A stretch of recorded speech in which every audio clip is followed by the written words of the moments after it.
हरे कृष्णा। चर्चा करेंगे आज पांचवें अध्याय के 21 नंबर श्लोक की। बाह्य स्पर्शेष्वसक्तात्मा विन्दयात्मनि यत् सुखम सह ब्रह्म योग युक्तात्मा सुखम अक्षयमश्नुते। बाह्य स्पर्शेष्वसक्तात्मा विन्दयात्मनि यत् सुखम स ब्रह्म योग युक्तात्मा सुखम अक्षयमश्नुते। ओके सुभेक्षा माता जी, प्लीज रिपीट। बाह्य स्पर्शे श्वासात्मा बाह्य सॉरी प्रभु जी। बाह्य स्पर्शे श्वासात्मा बिंदतात्मनि यत् सुखम स ब्रह्म योगो युक्तात्मा सुखमक्षयमश्नुते। ओके वेल टाइम माता जी, थोड़ा सा मिस्टेक था, कोई बात नहीं। ठीक है, सुखम अक्षयम अश्नुते। ठीक है, शब्दों का अर्थ देखते हैं। बहुत सुंदर श्लोक है, देखिए। बाह्य स्पर्शेष्व सक्त आत्मा, जो बाह्य स्पर्श है उसमें असक्त रहता है। बाह्य स्पर्शेष्व सक्त आत्मा, जो बाह्य स्पर्श है।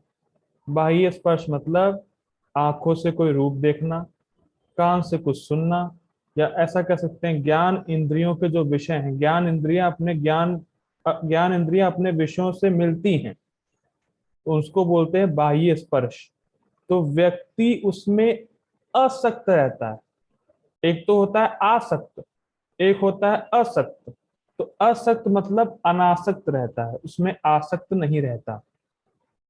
ठीक, तो जो बाह्य स्पर्श हैं, जो ज्ञान इंद्रियां अपने विषयों से मिल रही हैं, उसमें वो असक्त है, आसक्त नहीं है या अनासक्त है। ठीक।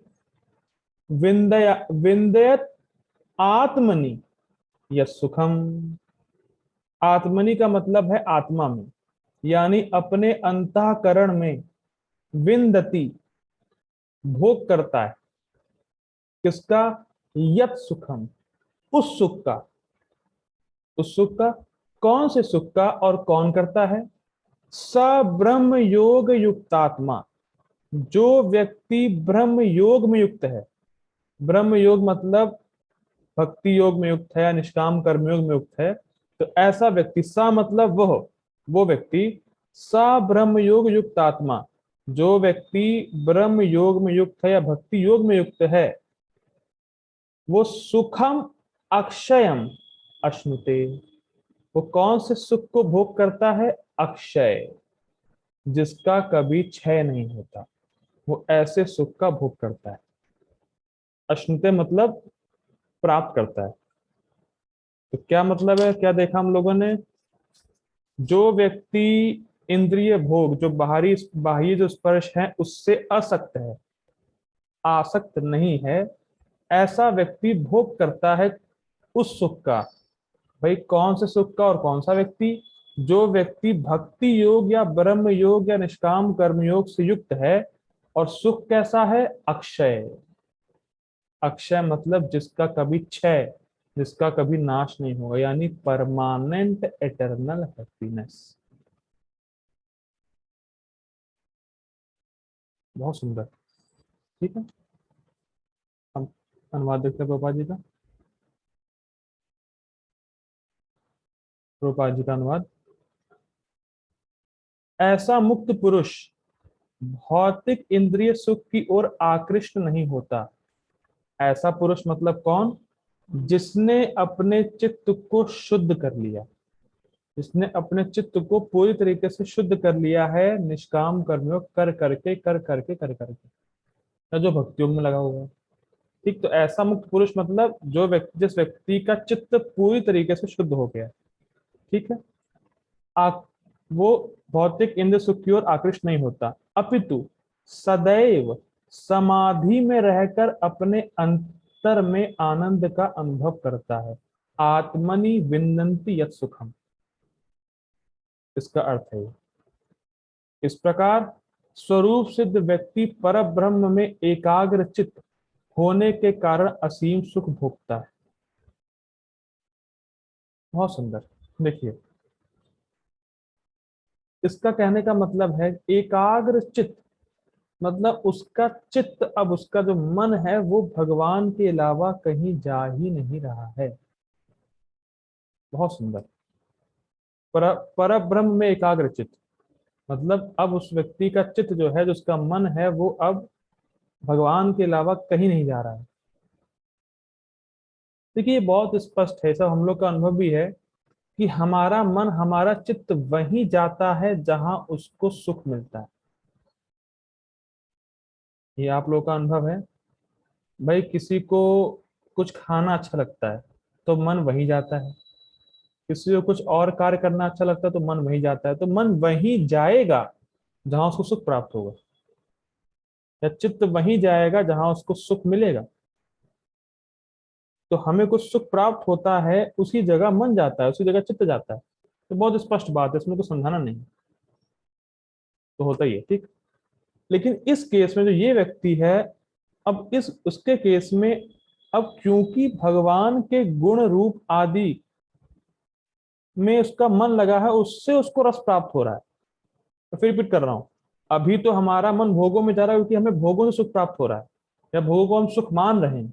लेकिन इस व्यक्ति जो मुक्त पुरुष है, जिसका चित्त शुद्ध है, उस उसके चित्त में अब भगवान के गुण रूप आदि का जो रस है वो समा चुका है। तो इसीलिए अब उसको भगवान के गुण में, रूप में, लीला में सुख बहुत मिल रहा है, असीम सुख मिल रहा है, अच्छा सुख मिल रहा है। इसीलिए उसका चित्त और कहीं जा नहीं रहा है, और इसीलिए कहा जा रहा है वो समाधि में रहता है। इस इस फिलॉसफी को समझ में आया? भाई देखिए, हमारा चित्त वहीं जाएगा जहां कुछ सुख प्राप्त होगा।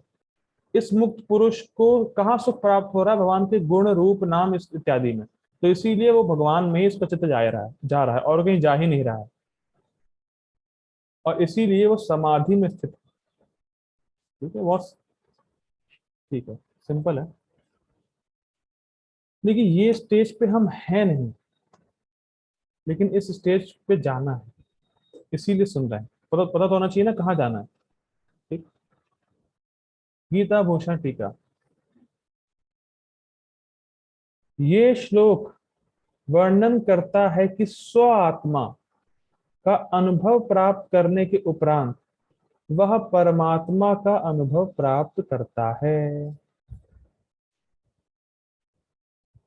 तो ये बहुत सुंदर बात है। एक तरफ तो भगवान भैया तीसरे अध्याय में कह रहे थे कि जिस व्यक्ति ने अपने कर्म इंद्रियों को संयम कर लिया है या कर रहा है, और मन भोगों में जा रहा है, तो वो मिथ्याचारी है। एक तरफ तो ये बोले। अब कह रहे हैं कि जिसने कर्म योग कर करके जब उसका हृदय शुद्ध हो गया है, तो अपने आप मन भगवान की ओर ही जाएगा। एक तरफ कह रहे हैं कर्म मतलब इंद्रियों को रोका हुआ है जबरदस्ती और मन भोगों में जा रहा है, मिथ्याचारी है। और दूसरी तरफ यहाँ कह रहे हैं कि जिसका मन भगवान में, मतलब जिसका मन मुझ में ही स्थिर है। कैसे? क्योंकि वो ब्रह्म योग में युक्त है, मतलब कर्म योग कर करके उसका चित्त, जो उसका हृदय है, वो शुद्ध हो गया है। तो अब उसका मन सिर्फ भगवान की ओर ही जाएगा। तो अगर उस स्थिति में व्यक्ति अगर कोई बाहरी काम ना भी करे, तो मन भगवान में रहेगा। मैं फिर रिपीट कर रहा हूं, इस केस में जब व्यक्ति का मन भगवान में ही जा रहा है, अगर इस केस में वो कोई काम भी ना करे, तो भी मन को इतना सुख मिल रहा है, अक्षय सुख मिल रहा है भगवान के गुण को स्मरण करने में, भगवान की लीला को स्मरण करने में, भगवान में लगाने में, तो वो वहीं जाएगा। अब इसके अपोजिट देखिए, मान लीजिए कोई भोगी व्यक्ति और वो ध्यान करने बैठ जाए, तो ध्यान तो कर रहा है लेकिन उसका मन भोगों में जा रहा है। उसी प्रकार से इस व्यक्ति की बात करें तो वो ध्यान करे, वो कुछ भी ना करे, फिर उसका मन भगवान में जाएगा। जैसे भोगी व्यक्ति का मन भोगों में ही जा रहा है, वैसे इस व्यक्ति का मन भगवान में ही जा रहा है। कुछ ना भी करे तो भी भगवान में ही जाएगा। तो ये स्थिति कब प्राप्त हुई मेरे भाइयों? जब कर्मयोग करता रहा, ऐसे बैठे बिठाए प्राप्त नहीं हुई। इसीलिए भगवान कह रहे हैं कि जो जिसका लेवल नहीं है, जिसका उस स्तर का लेवल नहीं है कि मन से वो मेरे बारे में ही सोचे, मन मेरे में ही जाए, उस व्यक्ति को अपनी इंद्रियों से कार्य करना होता है, जिससे उसका हृदय शुद्ध हो जाए और वो उस स्थिति पे तब पहुंचे। पहले नहीं पहुंचना है, पहले ढोंग नहीं करना है। ठीक है, बात समझ में आ रही होगी।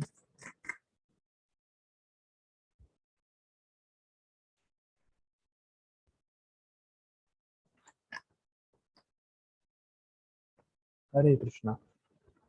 ठीक है, आगे पढ़ते हैं। जब व्यक्ति इंद्रिय विषयों को भोगने की आसक्ति को त्यागता है और अपने स्वरूप का अनुभव करता है और आनंदित होता है, तब वह परमात्मा के अनुभव में समाधित हो जाता है, अर्थात ब्रह्म योग युक्त आत्मा, और इस प्रकार अक्षय सुख को प्राप्त होता है, अर्थात महान सुख का अनुभव कर पाता है। तो देखिए, हमने अभी तक क्या पढ़ा। ब्रह्म योग में तीन चीजें बता रहे हैं बलदेव विद्याभूषण, तीन चीजें, उसको नोट कर लीजिए, कट टू कट पॉइंट। पहली चीज तो इंद्रिय भोग विषयों से अनासक्ति। दूसरा, अपने स्वरूप का अनुभव और अपने स्वरूप का आनंद या आत्मा के सुख का आनंद। अपने स्वरूप को जाने कि मैं आत्मा हूं, और आत्मा के आनंद का अनुभव। और तीसरा, परमात्मा का भी अनुभव और परमात्मा के सुख का भी अनुभव।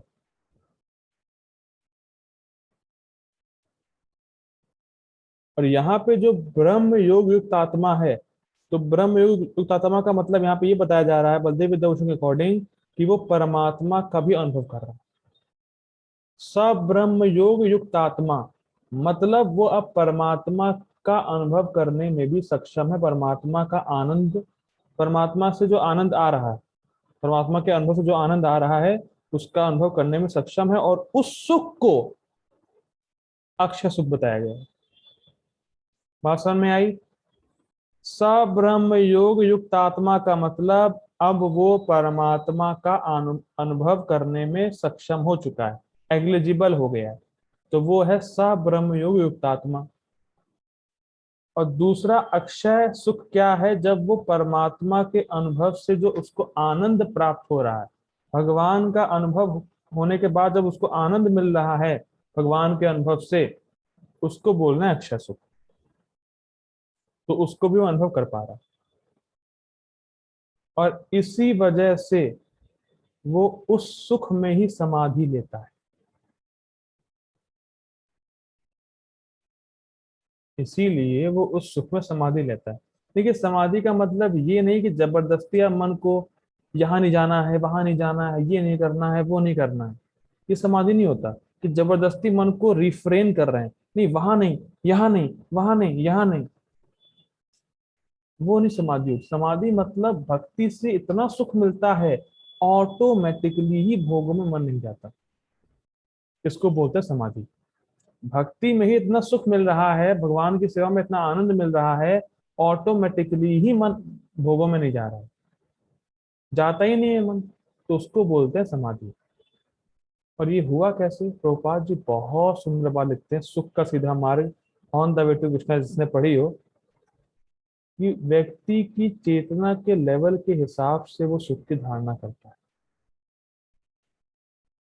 चर्चा हुई थी, मतलब आप लोग पढ़ सकते हैं, वो बुक है on the way to Krishna, Krishna की ओर। उसमें पहला ही जो चैप्टर है वो है सुख का सीधा मार्ग।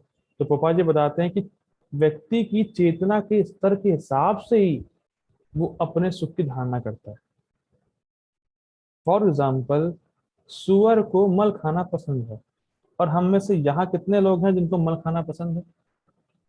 अरे प्रभु जी क्या बात कर रहे हैं, पूरा मूड ऑफ कर दिया। ठीक है, अब चक्कर क्या है, उसकी चेतना इतनी निम्न है सुअर की कि उसको मल खाना पसंद है। वो मल खाने में ही सुख ढूंढ रहा है, या मल खाना ही इसको सुख समझ रहा है। लेकिन हम लोग की चेतना उससे विकसित है, तो हम उसको सुख नहीं मान रहे।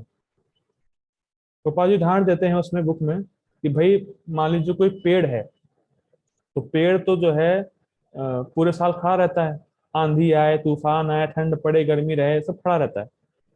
ठीक। और अगर किसी व्यक्ति को खड़ा कर दिया जाए 2 घंटे भी धूप में, इतनी धूप में पेड़ खड़ा है, तो खड़ा नहीं हो पाएगा वो। और उसको वो दुख मानेगा व्यक्ति, लेकिन पेड़ उसको सुख मानता है। कैसे? क्योंकि वो हरा भरा रहता है, क्योंकि उसकी चेतना बहुत निम्न है पेड़ की, और हमारी चेतना विकसित है। और इसको आप अप्लाई कीजिए, उदाहरण अपने प्रैक्टिकल लाइफ में।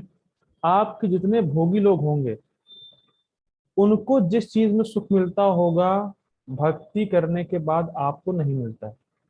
पहले तो आप इस पे यस और नो बताइए, पहले मैं ख्याल हूँ जी, ऐसा है कि नहीं है?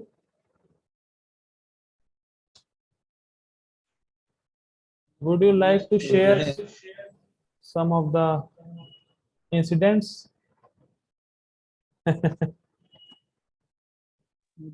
मुझे डेली लाइफ में ही मिलता है। डेली देखते हैं साथी। ठीक है, ठीक है। कमेंट में क्या आ रहा है? यस प्रभु जी, यस प्रभु जी, ओके ठीक है, तो आना ही है। ठीक है, तो फैक्ट है ना। तो गोपाल जी बहुत सिंपल बताते हैं कि भाई, व्यक्ति की चेतना के स्तर के हिसाब से उसके सुख की धारणा होती है। बहुत से लोगों को भौतिक गाने सुनने पसंद होते हैं, ये वो फलाना धमाका, ऐसी ऐसी मूवीज देखते हैं बेकार बेकार। हम भी पहले ऐसे थे। मैं फिर बताना चाहूंगा, ऐसा मत सोचिए कि जो भोगी आपके जो दोस्त हैं, जो कर्मी हैं, जो भक्त नहीं है, वो ही वैसे हैं। हम भी ऐसे थे, लेकिन भक्ति करने से हमारी चेतना धीरे धीरे शुद्ध होती है। तब हमारे सुख का स्तर बढ़ता है। तब हम दूसरी चीजों में सुख का अनुभव करते हैं, जैसे गीता, चैंटिंग, भक्तों का संग।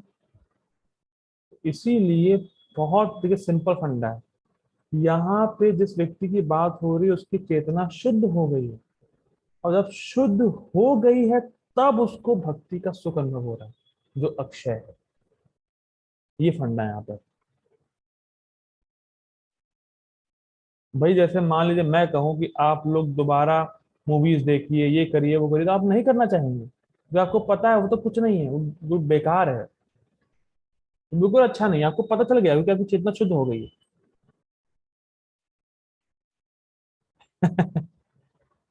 ठीक है। तो कह रहा है एलियन समझते हैं उनको। ठीक है, हम सब एलियन है। हमारा डिस्कशन जो है एलियन के बीच हो रहा है, हम सब एलियन है। We are in this world, but we are not of this world. हम इस संसार में हैं, पर हम इस संसार के हैं नहीं, तो एलियन तो हुए। हम लोग कृष्ण के हैं। हरी बोल। तो प्रभु जी बात ये जैसे हो रही कि थी मैं कि इस प्रभु जी जहाँ पे व्यक्ति जैसे की बात कि हो रही है, उसकी चेतना शुद्ध हो गई है, और उसको भक्ति का सुख वास्तव में अनुभव होता है। इसीलिए जो इंद्रिय भोग की वस्तुएं हैं, जो इंद्रिय भोग है, उसको बिल्कुल तुच्छ मानता है। इसीलिए उससे अनासक्त है। जबरदस्ती अनासक्त होने का प्रयास नहीं किया।